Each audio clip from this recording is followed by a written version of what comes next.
J'aimerais débuter en vous posant une question. Croyez-vous que Dieu soit capable de vous surprendre? Est-ce que vous le croyez?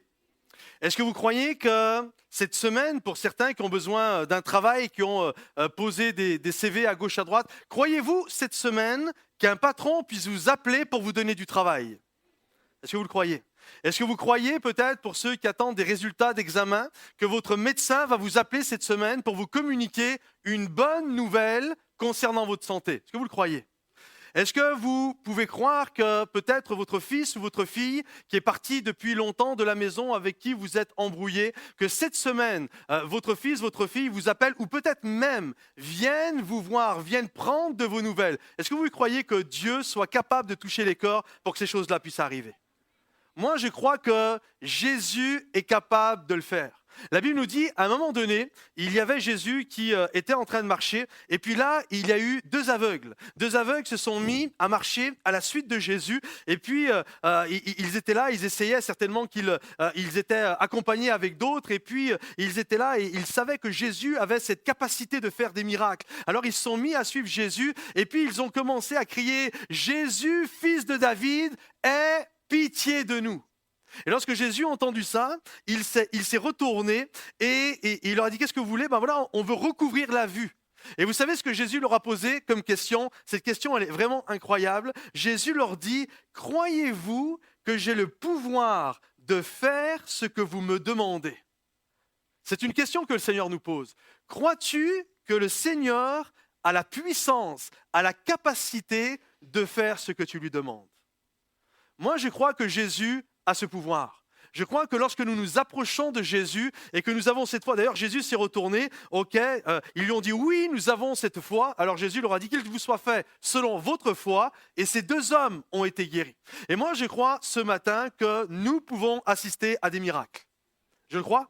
Je crois que nous pouvons assister à des guérisons. Je crois que nous pouvons assister à des choses juste incroyables et surprenantes ce matin. Si on vient comme ça et que nous avons ce désir, oui Seigneur, j'ai cette foi de croire que tu as la capacité de changer ma vie, de répondre à mes besoins, alors je crois que Jésus a la puissance de nous délivrer, de nous guérir et de nous restaurer. Le message que j'ai intitulé ce matin, c'est « Si tu crois », 3 petits points. Si tu crois, il peut y en avoir des choses. On croit tous, hein. On croit ceci, on croit cela, on croit un homme politique, on croit un leader, on peut croire beaucoup de choses. Mais j'aimerais vous dire ce matin, si tu crois au Seigneur Jésus, alors tu vas voir sa gloire. Il y a quelque temps de ça en arrière, j'ai apporté un message, c'était un message sur une résurrection, pour ceux qui étaient là, de la veuve de Naïn. La veuve de Naïn était en train de mettre son fils en terre, c'était un drame, et il y a eu une résurrection. Et ce matin, j'aimerais vous prêcher une autre résurrection, une autre histoire où Jésus est venu apporter une résurrection dans la vie d'une personne. Alors, je vais vous inviter, sans plus tarder, on va lire cette histoire de résurrection ensemble. Je vous invite à ouvrir votre Bible dans l'évangile de Jean, s'il vous plaît. Évangile de Jean, au chapitre 11. C'est une histoire de résurrection. Jean, au chapitre 11, s'il vous plaît. Si vous n'avez pas de Bible, nous serons heureux de vous offrir la Bible à la fin de la réunion. Après cette réunion, on a un espace de bienvenue, le salon de bienvenue, qui est juste à côté, dans la maison en pierre, où on a la possibilité de partager, de discuter, de répondre à des questions, de boire un café, un cappuccino. Et puis en même temps, si vous n'avez pas de Bible, on sera heureux de vous offrir une Bible. Donc après la réunion, faites un tour au salon de bienvenue et vraiment, on va prendre un bon temps avec vous. Et puis on sera heureux de vous offrir la Bible. Jean chapitre 11, et le verset 1, et nous irons jusqu'au verset 6. Ceux qui n'ont pas de Bible, ça va apparaître sur la diapo. Il y avait un homme malade, Lazare, de Béthanie, village de Marie et de Marthe, sa sœur. C'était cette Marie qui oignit de parfum le Seigneur et qui lui essuya les pieds avec ses cheveux. Et c'était son frère Lazare qui était malade. C'est cette même Marie, lorsque Jésus va dire, Marie a choisi la bonne part, elle était au pied de Jésus. Les sœurs envoyèrent dire à Jésus, Seigneur, voici, celui que tu aimes est malade. Après avoir entendu cela, Jésus dit, cette maladie n'est point à la mort ou n'aboutira pas à la mort, mais elle est pour la gloire de Dieu, afin que le Fils de Dieu soit glorifié par elle. Or Jésus aimait Marthe et sa sœur et Lazare. Lors donc qu'il eut appris que Lazare était malade, il resta 2 jours encore dans le lieu où il était. Amen. Premièrement, ce matin, Jésus sait. Jésus sait. Vous savez, des moments, quand nous parlons du Seigneur, on dit du Seigneur, on dit notre Dieu est omniprésent. Ça veut dire quoi omniprésent? Aidez-moi. Il est de partout. C'est ça omniprésent. Ça veut dire que ce matin, le Seigneur est là, il est dans ce lieu, mais il n'est pas que là. Il est aussi dans toutes les églises qui sont là, puis il est à l'autre bout du monde, il remplit la terre de sa gloire, il est le Dieu de l'univers et en même temps il habite aussi dans mon cœur. C'est ça être omniprésent. Il est de partout. On dit également de Dieu qu'il est omnipotent. Ça veut dire quoi? Il est tout-puissant, il est El Shaddai, le tout-puissant. Et ça veut dire que la puissance de Dieu n'a pas de limite. Il est tout-puissant. Sa puissance est juste incroyable, extraordinaire. Et on dit également, troisièmement, de Dieu, on dit de notre Seigneur, il est omniscient. Ça veut dire quoi, omniscient? Il sait tout, il connaît tout. Ça veut dire que notre Seigneur a une connaissance parfaite du passé, du présent et du futur. Rien ne le surprend. Quand nous passons par des temps difficiles, Jésus n'est pas dans son ciel de gloire en train de dire oh, « Je ne l'ai pas vu venir, vite, un staff, Dieu le Père, Dieu le Saint-Esprit, il faut qu'on se réunisse, il faut qu'on fasse quelque chose, là ça ne va pas. » Comprenez? Notre Dieu, notre Seigneur a une connaissance de tout. Rien ne le surprend. Il est celui qui sait. Et Jésus sait. Pour que vous puissiez comprendre le contexte de l'histoire que nous sommes en train de lire, à un moment donné, lorsque Jésus était fatigué, un endroit où Jésus aimait se reposer, c'était dans cette famille. Il y avait une famille, c'était une fratrie, il y avait un frère, Lazare, avec ses 2 sœurs, Marthe et Marie. Il n'y avait pas les parents et lorsque Jésus désirait se reposer, il aimait bien aller chez eux. Il aimait bien passer la nuit là-bas, quand il voulait se mettre à l'écart du tumulte du ministère, les gens, il aimait bien aller à Béthanie. Béthanie, c'était un endroit de repos, c'était un endroit où il était avec ses amis, où il pouvait partager, c'était un bon moment. Littéralement, Béthanie, cette maison, c'était un havre de paix pour Jésus. Et à un moment donné, alors que Jésus est dans une région à côté, au-delà du Jourdain, une région qui est à peu près à 2 jours de marche, s'appelle la région du Pérée, et là, il y a à Béthanie un drame qui est en train de se passer. Il y a Lazare qui est gravement malade. Et là, Lazare est alité, ça va pas, ça se passe assez mal. Et il y a Marthe et Marie, certainement. Elles sont là à côté de Lazare. Et elles voient Lazare, elles le voient transpireux, elles le voient fiévreux. Et les 2 sœurs sont complètement inquiètes. Ça va pas, notre frère va pas bien. Et puis, on voit bien qu'il y a quelque chose, c'est pas normal. C'est pas une petite grippe, c'est pas un petit rhume. Il y a quelque chose de grave qui est en train de se passer. Vraiment, si Dieu pose pas sa main, il y a des fortes probabilités pour que Lazare meure. Et là, elles commencent à être prises de panique, elles commencent à s'inquiéter de cette histoire. Et certainement, ce sont des femmes de Dieu, ce sont des femmes de prière. Alors certainement, elles connaissent la Bible, c'est sûr. Elles connaissent la Bible et elles savent qu'il y a des histoires de guérison dans la Bible. Elles savent que dans la Bible, on appelle l'Éternel qui guérit.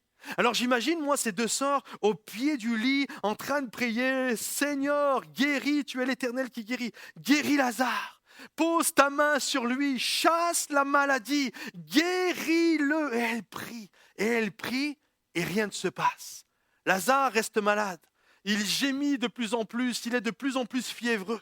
Il est de plus en plus dans un temps délicat. Et les sœurs sont prises de panique. Là, vraiment, ça devient de plus en plus grave.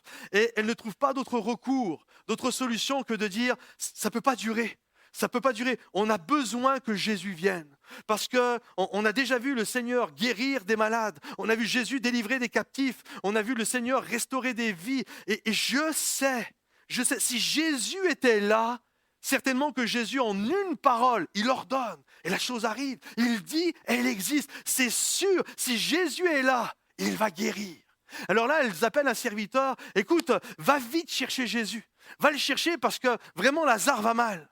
Et là, j'imagine ce serviteur, il commence à partir, certainement d'un pas soutenu. Il commence à manger, à avaler les kilomètres, et puis il arrive dans la région où se trouve Jésus, et il le cherche. Vous n'avez pas vu Jésus? Entendu, il est là dans tel endroit. Et puis, à un moment donné, il finit par trouver Jésus. Et là, lorsqu'il trouve Jésus, il va lui dire la recommandation qu'on lui avait dit. Pas il y a quelqu'un de malade, mais celui que tu aimes, celui qui est proche de toi, celui pour qui tu as de l'amour. Pour lui, là, il est malade.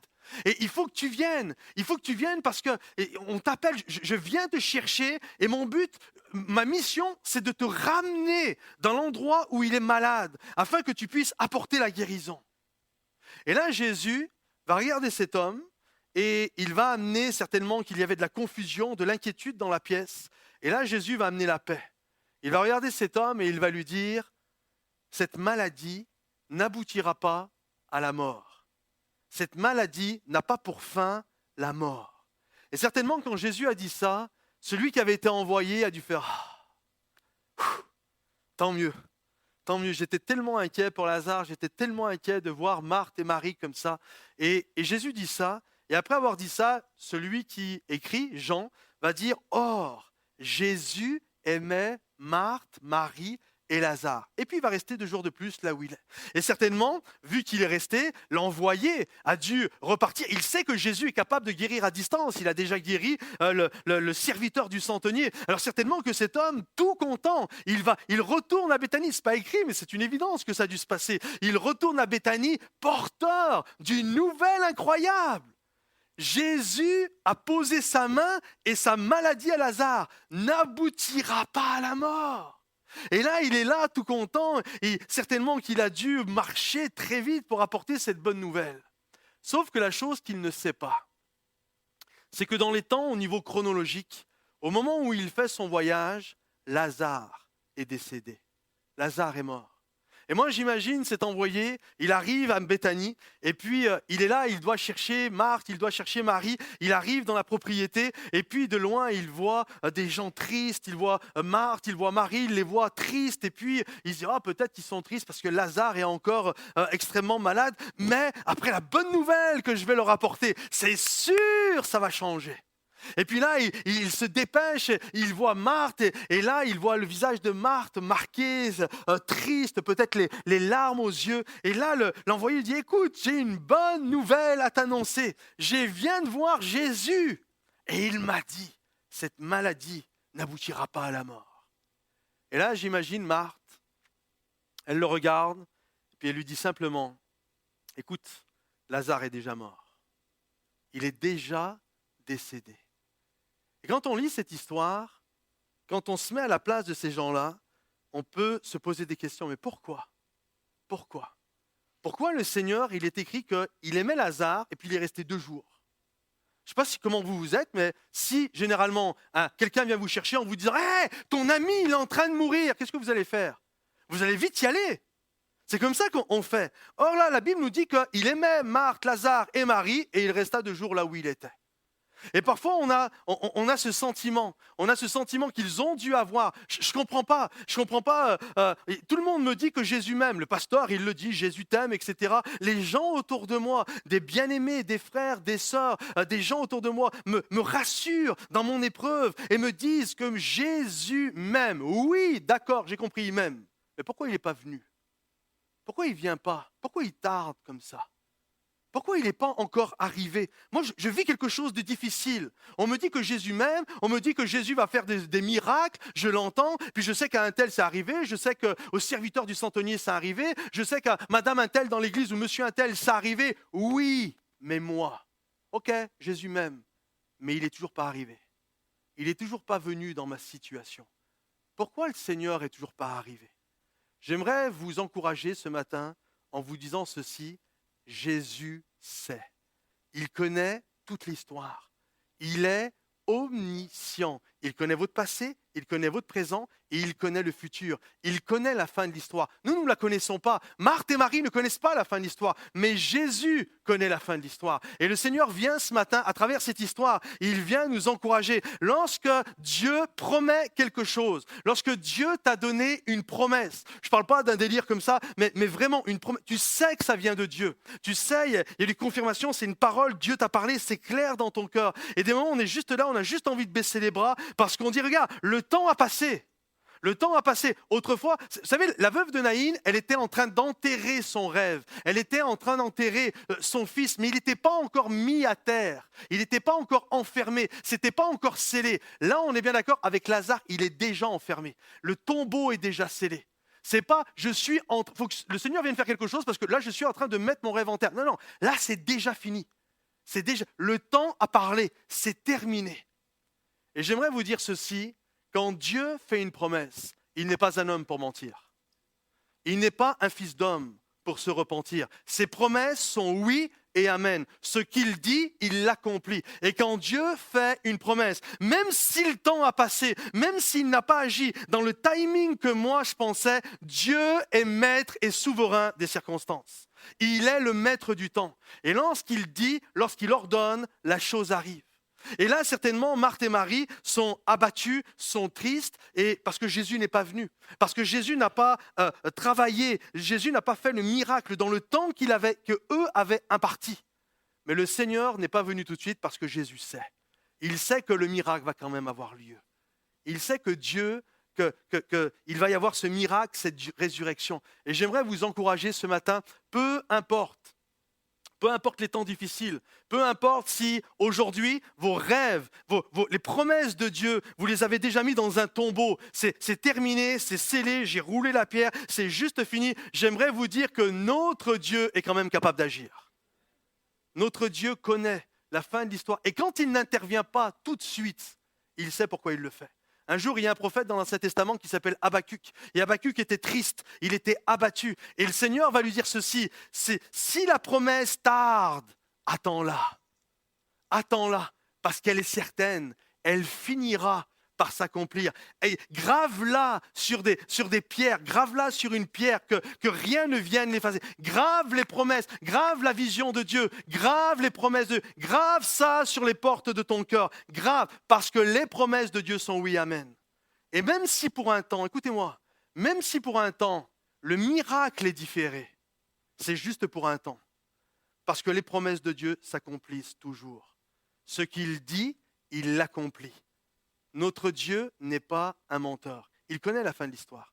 On doit juste comprendre ça. Et parfois, on vit des choses et on ne comprend pas, mais notre Dieu est celui qui comprend toutes choses. La semaine passée, dimanche passé, j'étais en Suisse. Et lorsque je suis revenu, lorsque je suis arrivé en France, je reçois un appel et puis j'apprends qu'un de mes oncles est décédé. Alors, c'était en plus sur le chemin, donc je m'arrête. Et puis, il y avait les obsèques et forcément, j'ai vu tous ceux de ma famille. Et là, je sais que j'ai un cousin qui passe par un temps difficile au niveau de son travail et la tristesse, les obsèques, etc. Et puis en plus, ce qu'il vivait. Alors à la fin, j'ai été le voir. Je dis, comment tu vas?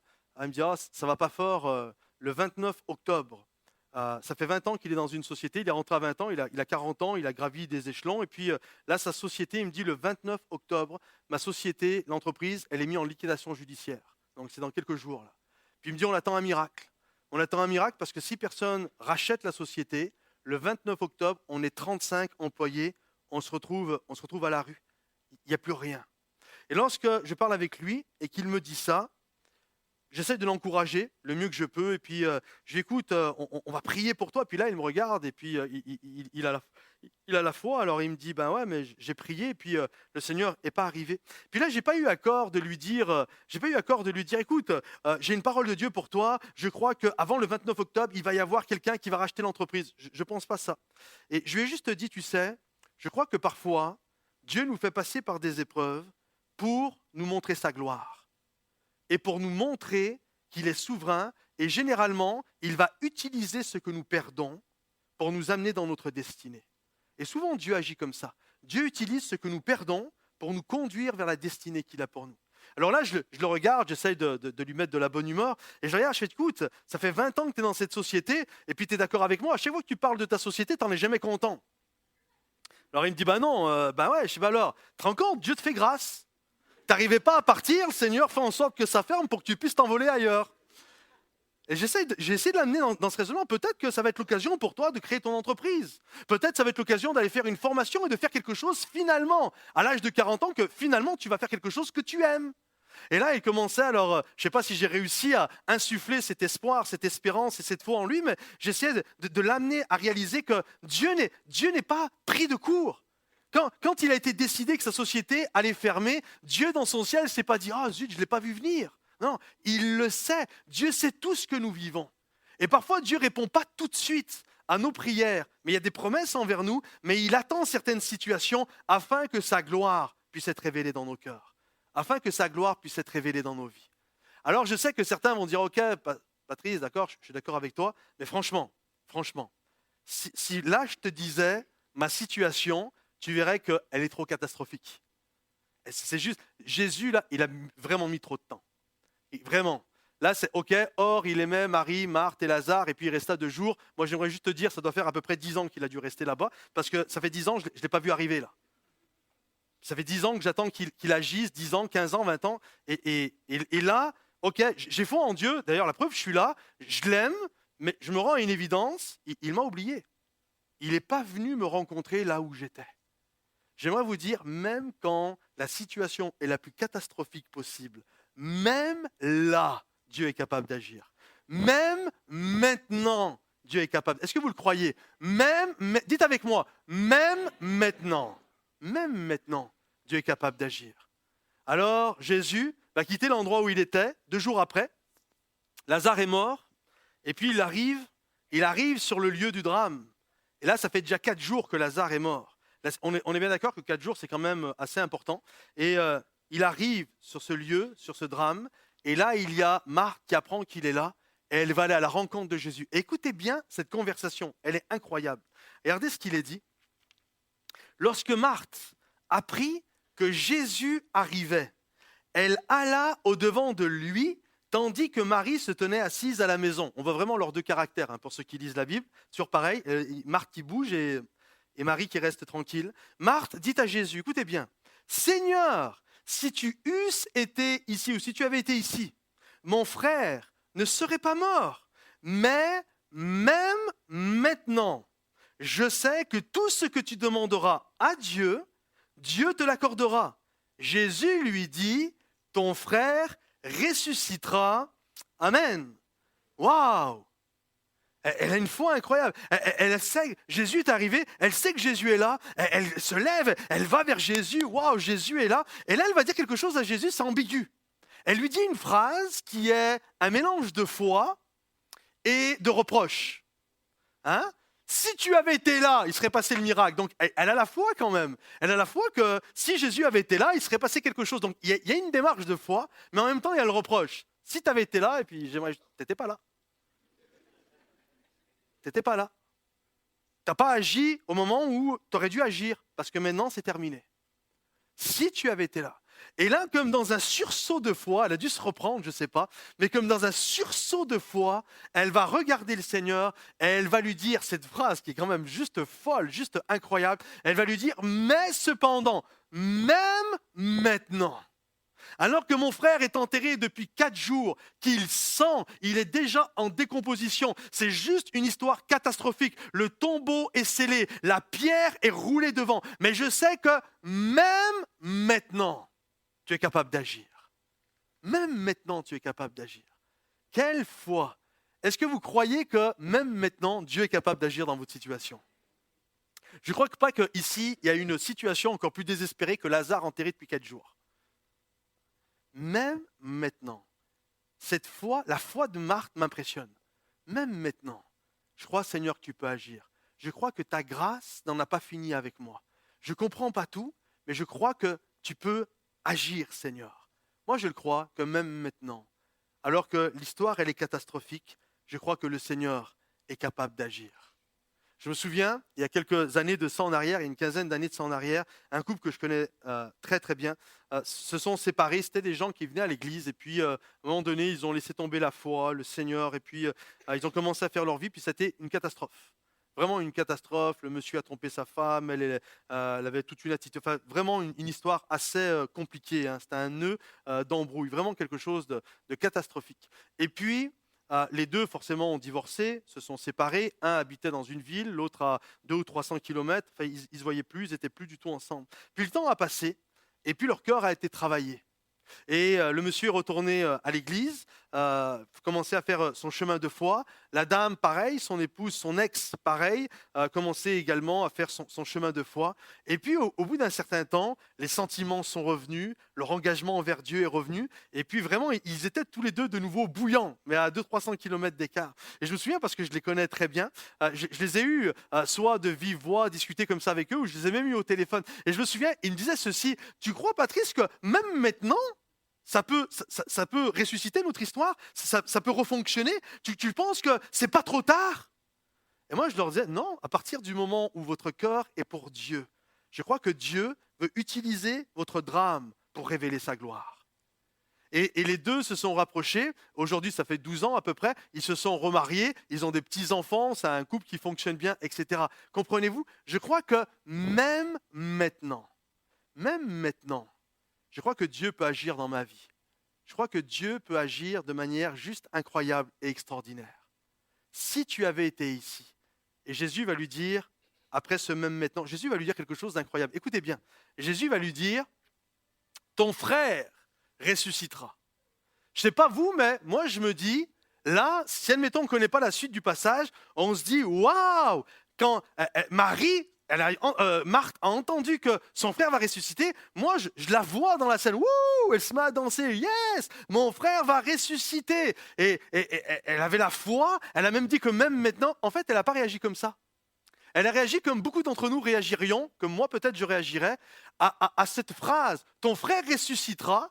Elle va regarder Jésus et puis elle va lui dire, comme si c'était une blague, ouais, il va ressusciter, au jour du jugement dernier, il va ressusciter. Hein? Ouais, je sais, le Seigneur il m'aime, il va enlever toute douleur de ma vie, etc. quand je serai au ciel. Là-haut, tout ça, ça va se passer au ciel. Et c'est ce qu'elle dit. Ton frère va ressusciter. Oui, il va ressusciter. Le dernier jour, il va ressusciter. Elle ne comprenait pas que... Et c'est fou parce qu'elle avait la foi. Et souvent, on est comme ça. Souvent, on a la foi. Est-ce que Dieu est capable? C'est ce que je disais dans l'intro. Est-ce que vous croyez que Dieu est capable? On dit, oui, on le croit, il est capable. Même maintenant, oui, même maintenant, Dieu est capable d'agir. Puis quand Dieu, je vais le faire. Ouais, mais tu vas le faire quand je serai là-haut. Quand ça sera, ouais, ça va être là que tu vas le faire. Non, non, non. Dieu veut le faire maintenant. Maintenant, il veut le faire. Maintenant, il veut agir. Et Marthe n'a pas compris. Elle n'a pas compris que Jésus allait faire quelque chose d'incroyable et d'extraordinaire. Et puis là, d'un seul coup, il y a Marie qui arrive. Et Marie, elle fait comme Marthe. C'est incroyable. Elle pose elle dit la même chose. Sauf qu'elle va se jeter aux pieds de Jésus. Elle aimait beaucoup être aux pieds de Jésus. Marie, elle se jette aux pieds de Jésus. Et là, elle le regarde. Et elle lui dit la même chose. Si tu avais été ici, même mélange de foi et de reproche, tu avais été là. Et lorsque cette Marie est là, et certainement dans les larmes, si tu avais été là, Seigneur, mon frère s'en serait sorti. Les gens autour sont dans la souffrance, ils aimaient Lazare. Et puis certains vont commencer à dire, oui, c'est vrai, Jésus a guéri un tel, il a guéri madame un tel, il a guéri monsieur un tel, puis il n'a rien fait pour son ami. Et lorsque Jésus va entendre tout ça, lorsque Jésus va voir les larmes de Marie, les larmes de Marthe, les larmes des gens qui sont autour de lui, vous savez ce qui va se passer? C'est là qu'il va y avoir le verset le plus court de toute la Bible. Vous savez ce qu'il est dit? Jésus pleura. Jésus pleura lorsqu'il a vu toute cette souffrance, lorsqu'il a vu tous ces gens qui passaient par le deuil et la souffrance que toutes ces choses pouvaient apporter. Jésus s'est mis à pleurer. Et là, après avoir pleuré, il va accomplir un des plus beaux miracles du Nouveau Testament. Il va engager les gens à croire. Si tu crois, tu verras la gloire de Dieu. Amen. J'aimerais finir avec ça. Si tu crois, on croit tous en quelque chose, mais si tu crois en Dieu, tu verras la gloire de Dieu. Et regardez ce qu'il est dit. Jésus, frémissant de nouveau en lui-même, se rendit au sépulcre. C'était une grotte et une pierre était placée devant. Jésus dit, ôtez la pierre. Marthe la sort du mort, pourtant celle qui avait dit même maintenant, lui dit, Seigneur, il sent déjà. C'est trop tard, le miracle, c'était avant. Mais là, ça a trop avancé dans le temps. Ça sent pas bon, cette histoire. Car il y a 4 jours qu'il est là. Jésus lui dit, ne t'ai-je pas dit que si tu crois, tu verras la gloire de Dieu. Amen. J'aimerais vous dire, à nos petits si tu avais été là, si tu avais fait ceci, si tu avais fait cela, Dieu nous répond par un grand si.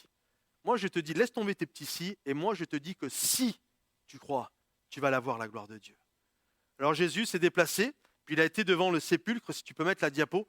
Les sépulcres ressemblaient à ceci. Généralement, c'était des lieux naturels comme des petites grottes. Et puis, on agençait la porte. Et puis, avec une pierre qu'on faisait ronde pour sceller. Et lorsque le mort était rentré, hop, on tournait la pierre et le tombeau était scellé. Et lorsque Jésus se présente devant le tombeau, il faut juste comprendre que le tombeau est scellé.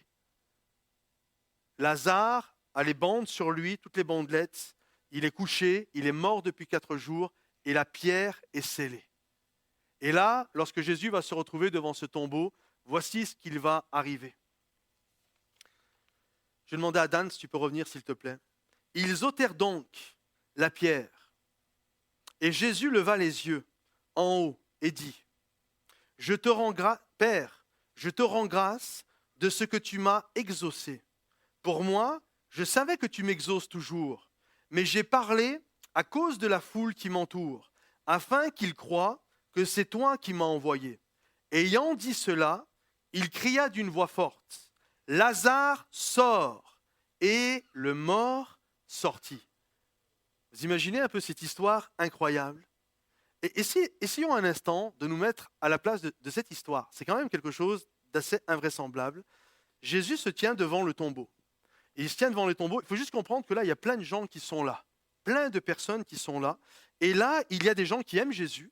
Mais il y a des gens qui n'aiment pas Jésus. Il y a des gens qui croient en Jésus et il y a des gens qui ne croient pas en Jésus. Pire, il y a même des gens qui veulent tuer Jésus.